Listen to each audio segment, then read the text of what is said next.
Alright guys, we're here at Cabinets Quick again. So today we're going to talk about rollouts or rollout trays. So this is the front of the cabinet. This little arrow shows the hinge pivot, so that's how you look at plans.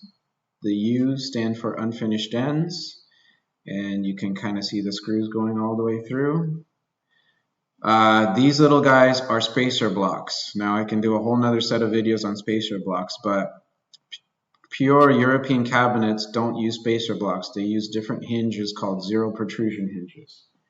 But here in the States, people don't like those kind of hinges because you have to open the door a little wider. So we use these spacer blocks and a regular hinge, and basically what the spacer block does is it just moves over an inch to clear the hinge so that the rollout doesn't interfere in the door. Let me see if I can show you another view here. That view is not too good. So the best way to do rollouts. So in the past, what we used to have is a finished front here for rollouts with the dovetail drawers. We stopped doing that as a default because it was getting very costly and everybody was becoming very price sensitive in 2023 and 4. So Baltic Birch dovetail drawer is what we give default now.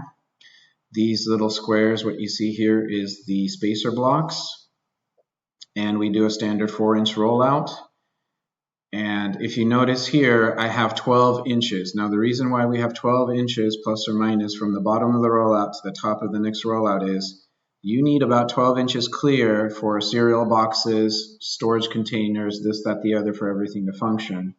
So we space it accordingly, and then whatever is left over is what is left over on the top. So that's how we have it spaced instead of equalized. Other than that, it's a standard cabinet with just 2 drawers in there. That's what it looks like in front.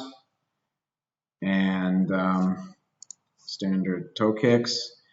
And the rollout drawer is a full length drawer, 21 inches, and you'll have a little bit of space in the back as usual. Now the space in the back isn't an error for standard cabinets or even rollouts. Typically you want to have 2 inches or 1.5 inches standard gap in the back of your cabinets. So that's how everything works, and we'll see you in the next video.